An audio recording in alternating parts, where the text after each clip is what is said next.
had doctors, we had store owners of all kinds. So I grew up in an area and a time that I could see black men owning businesses, and to see that type of black leadership and black role models, mental discipline. You learn to always remain calm and be able to see the big picture.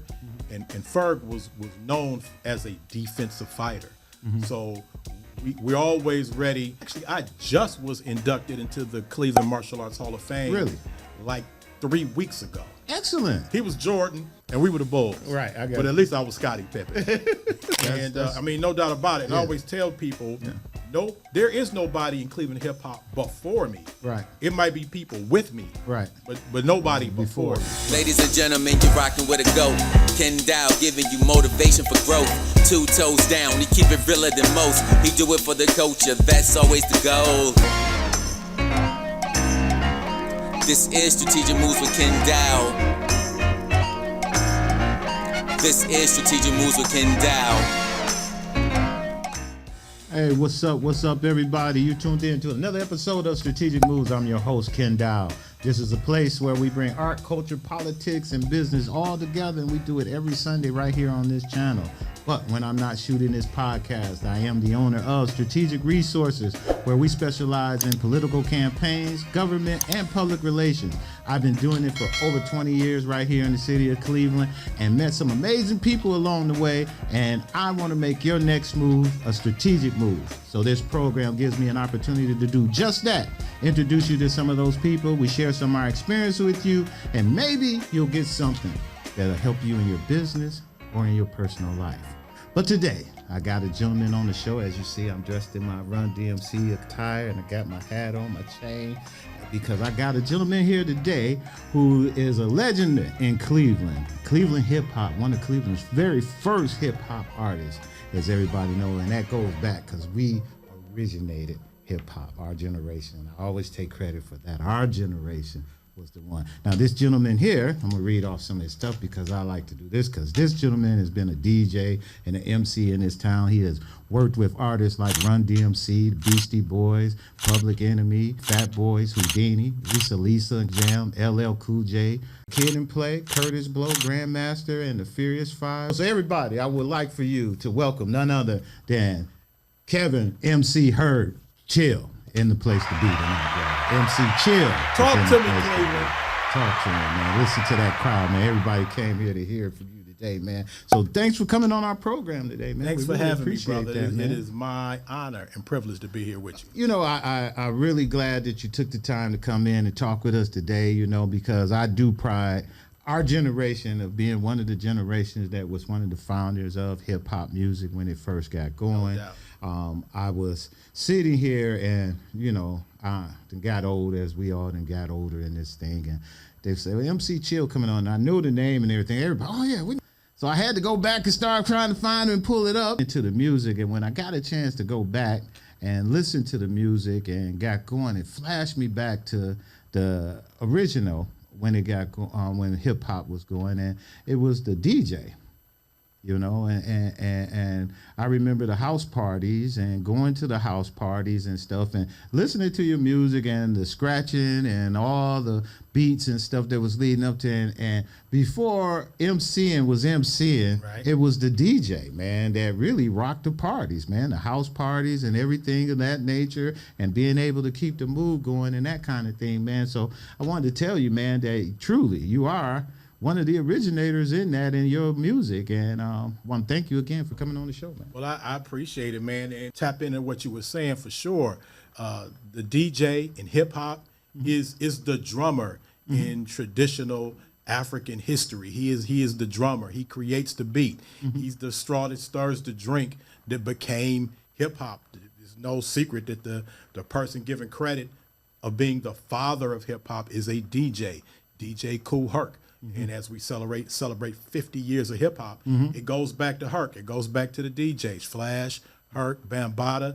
So yeah, that you are 100% correct. It started with the DJ. It started with the DJ. So man, I want again, thanks for coming on. We're gonna go back. We do our little thing in Cleveland, man, because We are Cleveland. We always got to rep the neighborhood and community we from. So, Chill, you got to tell us, man, what neighborhood you grew up in and where you come from, man. You got to give us the background story. You can't be the legend and don't tell us where you from. I make it no secret. I'm a Lee Harvard representative. Lee Harvard stand up all day long. We gonna, just because he's the legend in our community, we got to give him that horn. We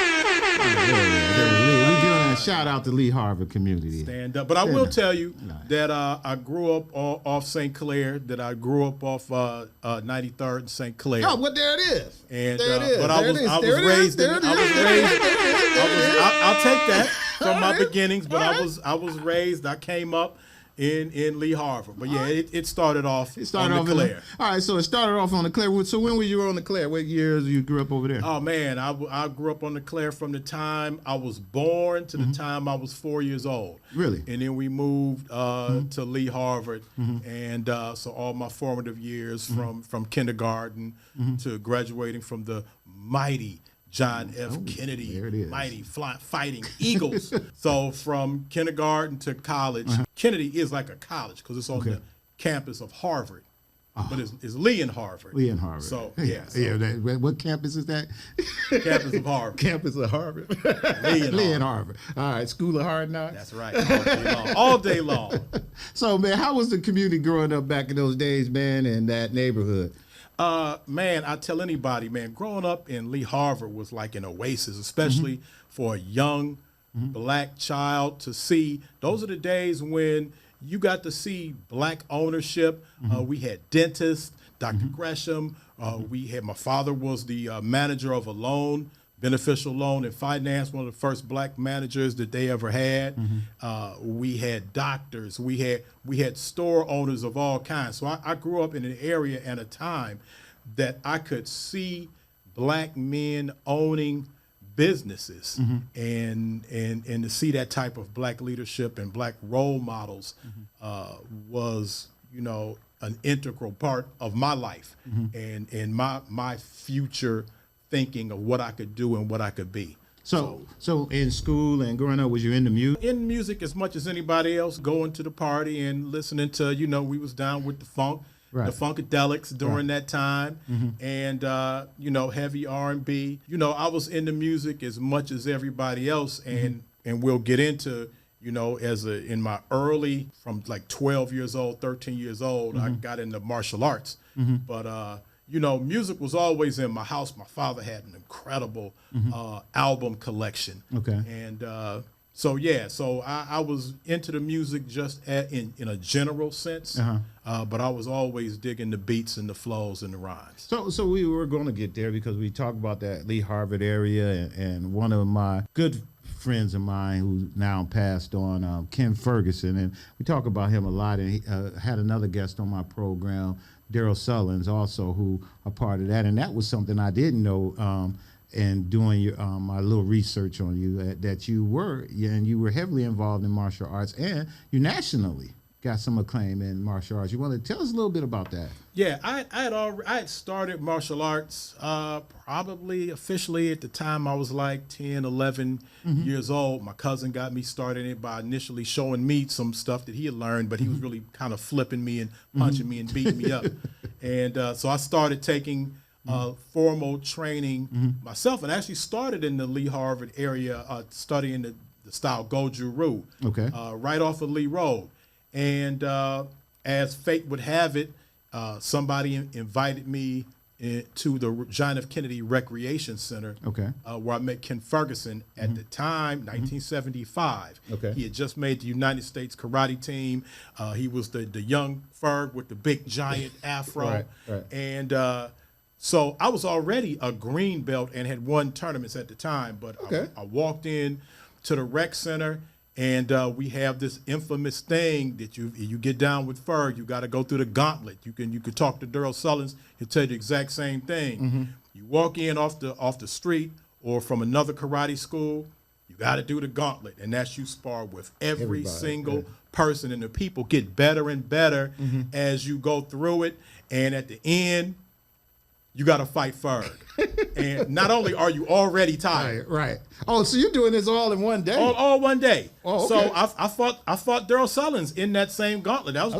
That that might have, I'd met him before, and I knew he was a martial artist, and he knew I was a martial artist. All right. And he was probably the person right before you get to Ferg. Oh, okay. So you start with the scrubs. Right. I beat them down, and then I got to the middle cats. I'm like, these guys are good. Okay. And I get to my guys that are my lifelong friends, Gino McCulley, who also is a national champion, and then I fought Sullins, and then I fought Ferg, and man, Ferg beat the brakes off of me. But I already knew. I read about it in the magazines, and it was an easy decision at that point to join that team and that squad, and all those brothers, Daryl Sullins, Gino McCulley, Keith Collins, Melvin Brown. We've been lifelong friends since like the age of 14. We grew up together in the martial arts. So tell me some of the lifelong lessons you think you got out of taking martial arts, man, that you think that you learned now that you done got older, that you say, I'm still pulling from now? Well, mental discipline. You learn to always remain calm and be able to see the big picture. And Ferg was known as a defensive fighter. So we're always ready for the defensive move. We can take somebody's power or distribute another thought or idea and kind of shape it and mold it to our advantage. But I'll tell you another thing about Ferg, and I'm sure Daryl, anybody else would tell you this. He was way more than a karate instructor to us. Right. Man, he was a role model. He was a big brother. I would say he was a father figure, but I grew up with a father, an excellent dad in my life. But Ken taught us how to drive cars. Man, everybody's first experience with driving a car was with Ferg. Sometimes he didn't actually teach you how to drive the car. I can just Sometimes imagine. he would just get out the car right. and go do something else, and he'd say, get the car back to the place, and we looking like, who gonna drive? Exactly. And I can tell he was that way. So you got a lot of life experiences by being around Ferg. So, and he kept us out of trouble at a time where we normally would have been in trouble, but we're in the martial arts. We're going to tournaments all over the country, and it definitely shaped my competitive spirit greatly. And it makes you feel that there's no obstacle that you can't overcome. And I attribute that to Ferg. He was always a good dude with me, man. I met him years and years later after you guys, and just been always genuine. So I started this list of favorite people, I call them. And I put him. He was the first person when I started a list. I said, I'm gonna start a list of favorite people. And he was the first person on my list. So he's always been a good great dude, man. I think about Ferg all the time. I talk about him all the time. I always relate to things that I learned from dealing with him. And so he's an unforgettable person in my life. Have you ever had to whip that out and kick somebody's ass because they was messing with you, man? Oh yeah, I've really had to break out the martial arts. Maybe break out my green belt. The law doesn't exactly enable me to talk about some of the beat downs I had to deliver out on the street, but I have had a few times where I had to dish out a beat down here and there. I understand. So let's go through that, because I want to end your career. How did your career in martial arts end? You kind of went on, you did some tournaments, and how did you progress in that? Currently, I just was inducted into the Cleveland Martial Arts Hall of Fame. Really? Like 3 weeks ago. Excellent. And I joined the rest of my crew. The rest of your crew, right. Okay. Who got inducted the year before. Okay. Which I was supposed to get inducted with them. I was just late getting in my information. Okay. Which made me the first person with the information in this year. So you're not amongst them. You probably among yourself now. That's right. You get to stand out. Yeah. Although we've been inducted, we were all inducted together. Okay. Along with Ken in the United States Karate Federation Hall of Fame in 2015. Okay.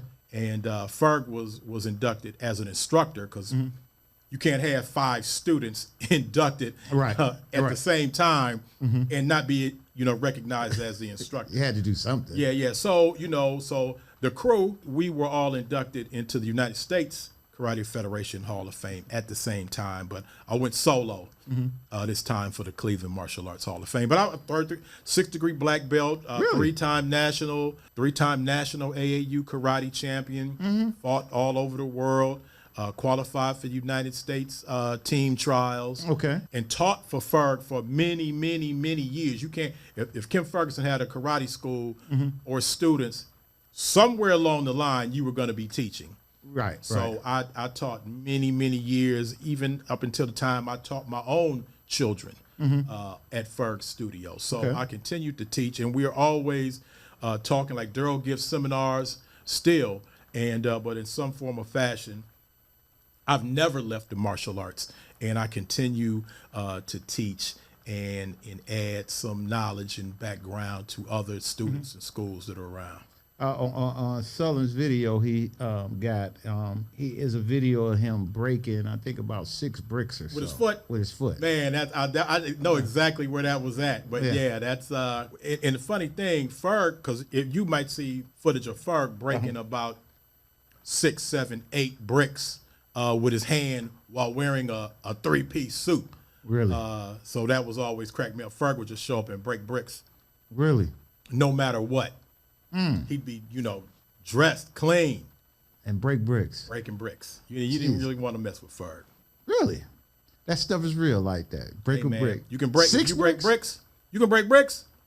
You can bust somebody up. If you have the power and accuracy to put your hand through some bricks, you don't want that person to bust you upside the head. Trust me on that. So how do you think what's going on with USC and MMA? Do you think they kind of took the karate stuff to another level? Would you say? Well, I say it's a different level, and I love watching MMA, especially UFC. I have my favorite fighters. I rock with John Bones Jones. He's an incredible martial artist. Right. But I see UFC, MMA as a necessary progression of the arts and its application, but I see traditional martial arts more of a study of history and discipline. So I think they both have their lanes. They have their lanes, right? I got you. So let's go on and talk a little bit about this hip hop thing, man. So you were doing martial arts, like you say, since you were 10. So that meant through high school. When did you decide, I know the music, we always doing it. And at some point, was you DJing first, or you ended up just straight up MCing? I started in hip hop the same time that everybody else outside of New York City heard hip hop. In 1979, the Sugar Hill Gang released Rapper's Delight. Correct. And for most non-New Yorkers, that's the first time that they ever heard of anything like that. Correct. And I was no different. And by the time I had heard my second song, maybe Curtis Blow came out with Christmas Rap, and not too long after that, the sequence followed up with like Funk You Right On Up or something like that. Right. By then, I had already started breaking rhymes down. And I had already went down to the club, grabbed the mic, and start dropping bars. And I met up with another freshman at Kent State University, DJ Cochise. We started together in hip hop. So we basically started Cleveland hip hop. No, that word is born on that. Yes. I mean, no doubt about it. And I always tell people, no, there is nobody in Cleveland hip hop before me. Right. It might be people with me. Right. But nobody before me. Right. Because if your name's not Cochise or DJ Johnny O, then you're not. You can't possibly be before me in the city. Right. And so Cochise and I formed a rap group back then called the Bomb Squad, one of the first rap groups in Cleveland. We did radio, WDMT. And I tell anybody, the hip hop as a citywide movement started at the Club Style show at WDMT FM 108. That was like the incubator for citywide Cleveland hip hop, gave birth to all of us. And that's kind of where the road started for me as one of Cleveland's first MC. I call myself Cleveland's first MC. Right. Because everybody else was DJs. That's correct. So, that's what we was talking about. And again, so there is nobody rapping on record, not recording, just out here rapping, known rapping before me. Before you. And because we talked about the DJs, and that's why when you mentioned Cochise, Johnny O, that's what you're right, because they were the ones who was doing the parties. That's right. And the MCs just shows up and raps. Correct. But who gets paid the money? The DJ, because they got the records, they have the equipment, right? Yeah, they had the record, they had the equipment, exactly. They the ones that got paid to do the parties. We just showed up and got on the mic. So, but so it's funny how things change. Hey, how things change, and people came to see the DJ. And Cleveland, man, had at that time, before I tell people, Coach Chiefs was the first known Cleveland hip hop DJ. Yes, he was.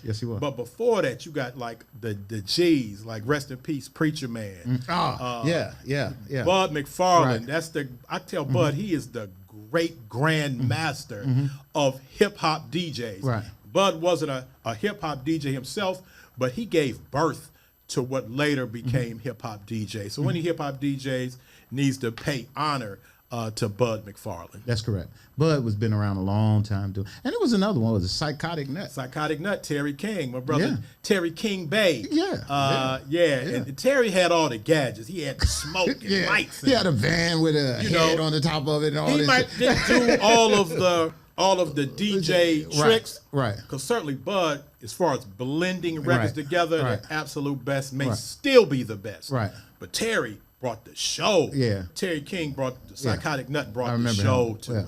I was young then, and when he used to pull up at those festivals, the Glenville festivals and stuff, man, and just you see his van and all that. He was just an interesting guy back then, man. Everything was kind of music back then was just really taking off. In those festivals, I probably first time really rocking in front of an outdoor crowd at the Glenville Festival. I was already like probably the most known rapper in the city without a record. No one had records back then. Okay. And I give credit to cats like another king that we lost, Silver B. Oh yeah. I give credit to Silver B because he was hosting festivals at a time where people were moving away from hip hop, trying to separate themselves from hip hop because they didn't really know what it was going to be. Exactly. And B was gravitating. He was bringing hip hop to the public, to politics. Anytime you see him, he'd be talking about, yes, I'm the head of the Lou Stokes Brigade of 21st Congressional Caucus. But B made that connection between hip hop and the community to be accepted as an art form that's also connected to politics. So one of my first times rocking in front of a outdoor crowd is when Silver B brought me from the audience. So we have MC Chill in the house. Chill, come up and say some rhymes. And I come up, I rock, and they're like, yeah. All right. So big ups to those guys. But those were good days, man. Glenville Fest kind of gave a lot of people their starts in music. I got doing another show with Joe Little. Joe X and Effects. Yeah, he's coming on. So that's going to be another one because I met him the first time during when he first sung with the Rude Boys at the festival as well. Oh, so, Joe Little. I thought you were talking about Joe Still. Oh, no, Joe Little. Oh, yeah, that's my man. Yeah, Joe coming on. Joe out here still doing it, man. I just saw Joe in London or something. That's what I'm saying. He's coming on like tomorrow. Man, that's my man. Tell Joe I said what's up. And I was just like, wow. I mean, me and Latif were just talking about, like, man, to be able to do a song almost 30 years ago and still. And let me tell you, and Written All Over Your Face is such an iconic song that Joe don't even have to sing the song. Right. Oh, then we were saying that too. It's just like, stick the mic out. Stick the mic out. Hey, man, your song is powerful. Oh, it's powerful. When the crowd just does the work for you. Man, MC Chill flashed you back when the DJ was king. Remember those days? That's when hip hop first got started. But we're going to take a break in that conversation to give you an opportunity right now to hit that like button, hit the subscribe button, and the notification bell as well so that you know the next time one of our programs coming out. Now, let's get back to MC Chill. And you're going to send me all the way to the UK to do the same thing? I mean, do the same thing. Because I was like, really? And they showed the crowd. They were singing the song just like they were here. I was like, hey. And you know what was really tripped me out on that? It was a lot of black folks. And did you see the? Oh yeah, I saw the clip. Yeah, I said, man, it was a lot of black folks there. Yeah, it's a lot of R&B lovers. I probably still have my largest contingency of fans in the UK. I dropped a song. I came out of retirement and dropped a song not that long ago, probably like 25 years after I had stopped commercially rapping, and did a song 25 years later called Still Chill. And it went to #1 on the UK electro charts. Really? Yeah. That's cool. So, you know, and I have a big movement in the UK. So we're planning to go out there and do some shows as well. So let's talk about this hip hop thing a little bit, because you did get a chance to work back then. Some of the artists I named, as you see, Run DMC, those were our guys coming in and all that. How did you hook up with that? How did you get a chance to work on some of those shows and get involved like that? Well, it really all got started because I got a record deal with an iconic label in the South Bronx where hip hop started. There was a club, The Fever. Okay. And it started out the Disco Fever, and then it changed over into a hip hop club, and it became probably the most known hip hop club of the early days. So Grandmaster Flash, Curtis Blow, Lovebug Starsky, all, you know, either worked in the Fever or were regulars at that club. Okay. So much so that when they made the movie Crush Groove, it takes place at the Fever. Okay. So the Fever started its own record label. Really? Fever Records. And up until me, I'm sure not only was everybody on the record label from New York, but most specifically, they were probably all from the South Bronx, where hip hop started. Right. And until they signed a kid from Cleveland, that kind of broke the mold. Probably no distinct New York label had ever had a non-New York artist on it until me. So because of my connection to the Fever, the Fat Boys were discovered at the Fever. Houdini was discovered by Mr. Magic, who discovered me, which is why they named themselves Houdini. So how did you meet Mr. Magic? Mr. Magic was in Cleveland with Roxanne Shante, getting ready to do 14-year-old Roxanne Shante, just coming out, probably doing some in-stores, and she was going to be at the skating rink. Mike Chapman, who ended up being my producer, who was working at WDMT, said, chill, I'm going to go pick up Mr. Magic from the airport. You want to ride with me? Sure, of course I do. And so we went to pick him up. He put in my demo. Magic hears it and was like, who's that? Mr. Magic basically invented the hip-hop radio show at WBLS in New York, Mr. Magic's Rap Attack. One of the first known radio rap shows ever. Yes. On a major FM station. Exactly. So he's like, I've heard everybody. He's like, who is this? And Mike is like, oh, that's Chill. Like, oh, that's you? I'm like, yeah. And he's like, well, who produced it? I point back up. Mike's driving. I'm like, oh, Mike. He's like, oh, I see how y'all did this. Almost kidnapped me. Yeah. So he said, can I get this? The long story short, can I get the demo? Yeah. We gave him the demo. I get a call a couple of weeks later asking, did I want to be on Fever Records? At that time, Crush Groove is just about to come out. And I know, but I knew the label from the legendary Lovebug Starsky. People know his name now because he gets that shout out in that Biggie song. Something Lovebug Starsky, as well as Mr. Magic. Mr. Magic, Molly Mall. But Lovebug, he started all of them though, right? Salt and Pepper and all that. Right? No, that's Herbie Lovebug. Right? Herbie was the producer. Right. And I actually met Herbie the same time I met Dana Dane at the Fever. I hooked up, at the Apollo Theater. Okay. So you did the Apollo? I was at the Apollo. We had to decide whether they were going to use. It was between myself, Dana Dane, and Salt and Pepper. Ooh. And at the time, they weren't even called Salt and Pepper. That's how early it was. They were called Supernature. Up getting that shot. All right. That was the first time I met Dana. First time I met Sandy and Cheryl, and first time I met Herbie. That's the first time that Dana met Herbie Lovebug that same day at the Apollo. I always wondered this, and I guess since you met the guy, was he from England or something? He had such a kind of unique kind of way he talked. Dana may that was his stick. He may have some. I think he may have some Jamaican. It was more of a Jamaican thing. But now, obviously, his boy, what's my man? You know the guy with that thing on his eye?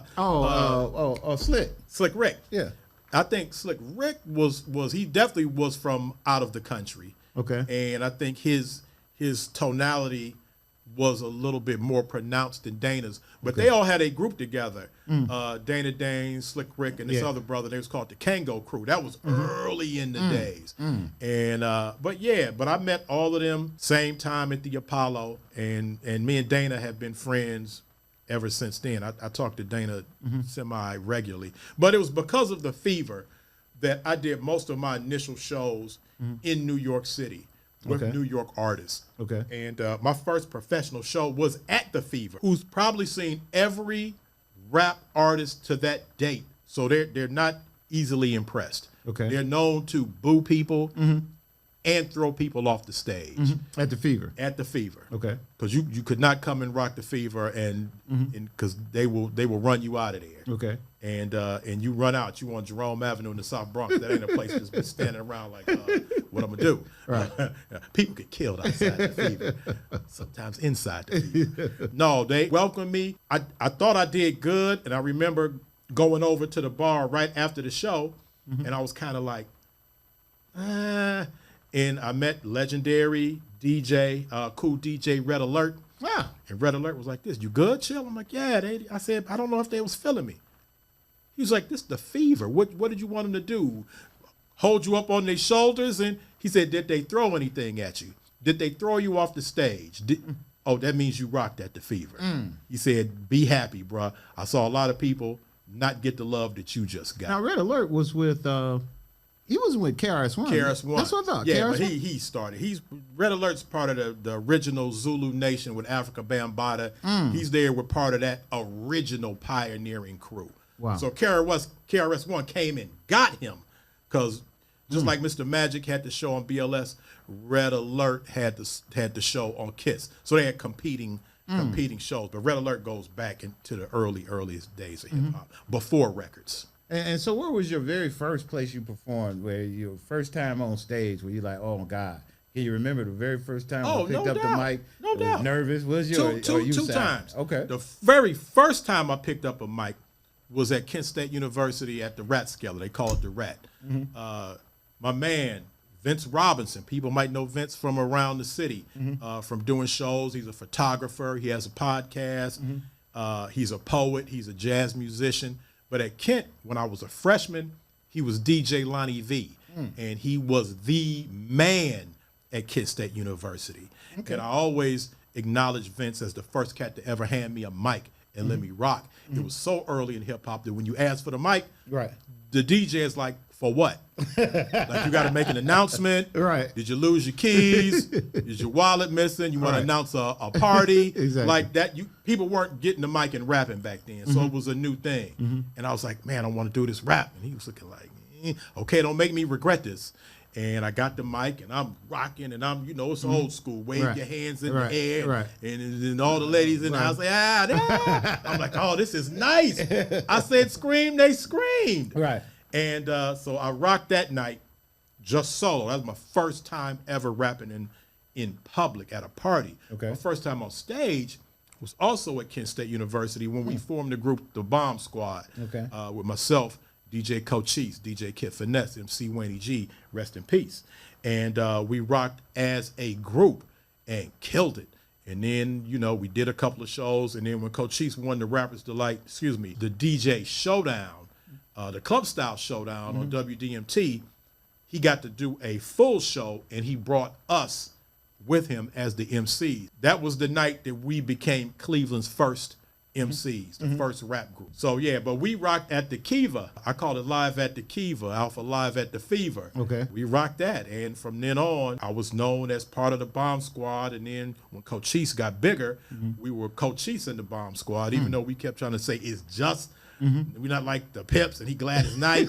Right. He thought he was Gladys Knight. The rest of the group wasn't all that happy about being called Cochise in the Bomb Squad, but it was what it was because he was the man. He was Jordan, and we were the Bulls. Right, I got But you. at least I was Scottie Pippen. Well, I grew up in Glenville, so the group that was over there, as we grew up, we was Johnny O and the Social. And the Sorcerer Crew, sure. Yeah. So John Pastor came a little after us. Yeah. Right. So we were out before John, but John came right after us, and John came in. Yeah. Woo. Yeah. Man, John. They had a whole. They had used to a come mob. They had a mob. They used to come on from almost like George Clinton. You know, Man. Casper C would come out there dressed my there man. wherever. That's my brother. Mike McAdoo, Yeah, Mike Casper McAdoo, C. yeah, right. They had beatboxers. Oh, yeah, Earl Holliman, rest in Right, peace. right. But yeah, no, John came in full-fledged. When I first heard Johnny O and the Sorcerer Crew, Right. I'm like, man, them cats gonna be a problem because it was Right. still competitive back Right, that's then. what I'm saying. That's what made me say it. And I'm Because like, I know man, when they- you was talking about your crew, I was like, wait a minute. Man, I remember Johnny O these and those cats guys. gonna be a problem. Right. But no, man. So John, nobody around here right now goes back with me in this industry further than Johnny O. So that's my brother. Excellent. That brother in hip hop. I tell people, rap's 50 years old, and we got at least 44 of them years. Right, exactly. Easily. We got 44 of them. Easily. And DJs like John, who were DJing, probably DJs before hip hop, just like Coach Chiefs was a DJ before hip hop. Right. So cats were already Right. DJing. Right. But if you were younger at that time and hip hop broke out, then the young cats, they gravitated towards that thing. Let's talk a little bit about the transition and how hip hop has now changed a little bit. It changed as it relates to the DJ. Now, like we said, them flip now. People will hire the MC over the DJ. Some MCs don't even bring a DJ anymore, or even have a DJ. And most DJs have switched their roles of saying I'm a DJ to now I'm an engineer, or I'll get you your beats, or I'm a producer to help put it together. So it's not like the DJ has gone. It's just everything's changed. So what's your thoughts on the new way of music and everything? Well, I make it my business to, when I talk to kids, when I talk to artists, when I teach, because I also teach hip-hop history. And I taught over the summer at Case Western Reserve University, and I'll be teaching again as an adjunct instructor. But I go back to the 4 basic elements of hip-hop, because we, obviously the MC, the rapper, gets all the love right now, because it's commercial. You can commercialize that. So we've forgotten the DJ, but we've also forgot those other 2 components that made up the hip-hop culture, and that's b-boying, which we would know as breakdancing, and They done took that and totally then that's out. aerosol art, which we would call graffiti. Right. But those were the 4 components, the 4 basic elements, the 4 pillars of hip-hop all together is what made hip-hop a culture. So when you say hip-hop, you're not just talking about rapping. You're talking about a culture that was created in the hood from nothing. Cats not having, equipment, musical equipment. They done made a turntable an instrument. They've made a microphone into a megaphone to give information all over the world. So I always make sure that I big up those other 2 elements that we sometimes forget. But to see the transformation. But let's stay on that point for a minute. The b-boy element and the dance portion. I think the dance is probably still there to some degree. Right. No, it's there. It never left. But the b-boy part of it, that's the part. But the b-boy has always been its own culture inside of That's hip-hop. what I'm saying. They serious about, the whole b-boy element, b-boy movement, style of dress. They got the fat laces. They still have the style of dance, and they're true to that. And I tell anybody, you want to know the real essence of hip-hop, you got to go check for the b-boys, because they still carrying what hip-hop was in the beginning.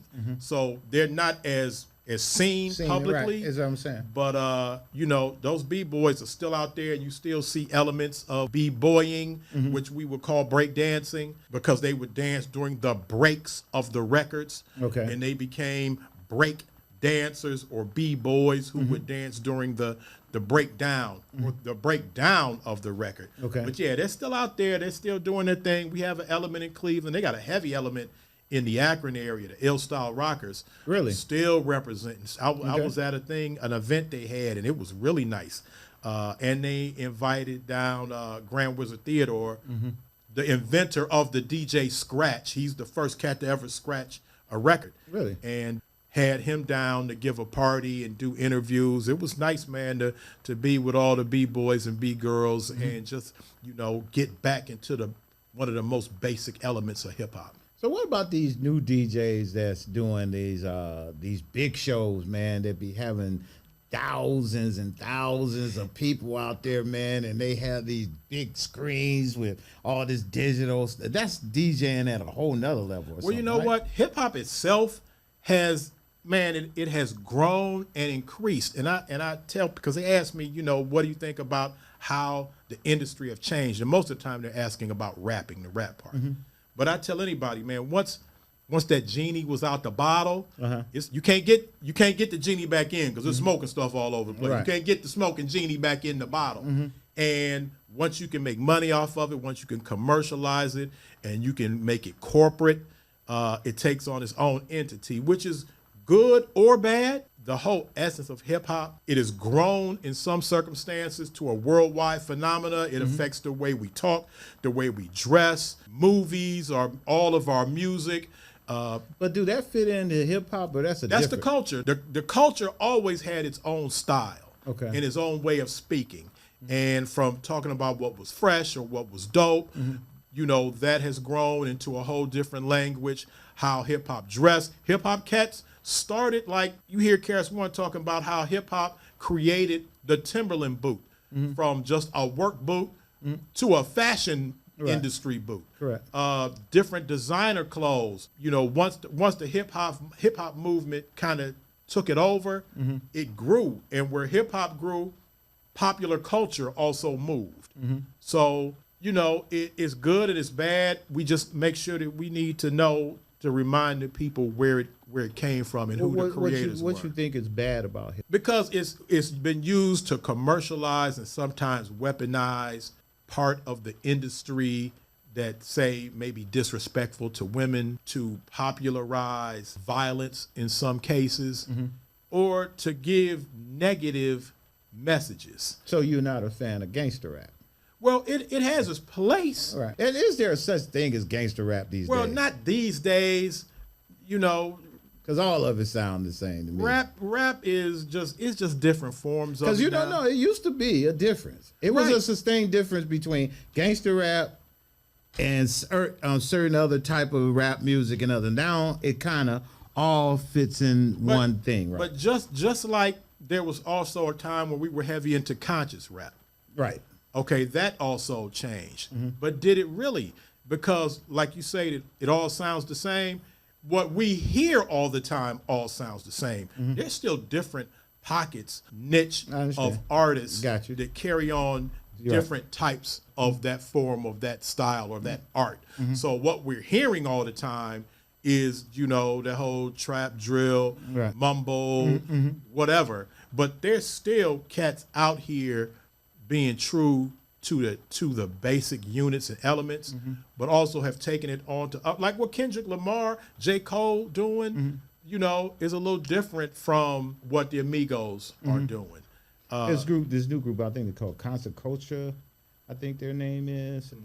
They're a really, really good group that they got coming out with some new stuff that I've been listening to their stuff, and they really good. And there's some new artists, like you say, it's in there, but it's like you got to work a little bit to find. You got to work right. Well, put it this way, my group, my era of the hip hop that I kind of like now, and some of the new stuff is good too. I find myself listening to some stuff and be like, oh, okay, this is pretty good. My children, my son put me on to this kid, Denzel Curry. Okay. And so I started checking for him, and he's pretty nice. Okay. So I had to tell my son, okay, all right, y'all still got some cats that can get down. And I'm heavy into listening to battle rap too. So okay. And then we have a nice battle rap culture here in Cleveland. This one kid, Fonz, they call him the Landlord. Really? He's doing big things on the national platform. Really? So so you can't leave Cleveland out of any part of hip hop. No, I wouldn't think so. Now, are you doing anything with the Rock and Roll Hall of Fame and all the stuff they got going? Nothing directly. Indirectly, I will be participating in some stuff like Nerve DJs. Johnny O's group that he started, Nerve DJs, will have their 20th anniversary September 22nd at the Rock Hall. And as a person, I was awarded, I want to think it was called the Legacy Award at the 18th Nerve DJs event. So, I'm always tied to those brothers, but I will be at the Rock Hall for that event. I may perform. We're still trying to work that out. But there also will be debuting the first 4 segments of a hip-hop documentary called Legends of the Land, or Legends of 216. And the first, Johnny O, myself, and just the graffiti, those other 2 elements, the graffiti b-boy element.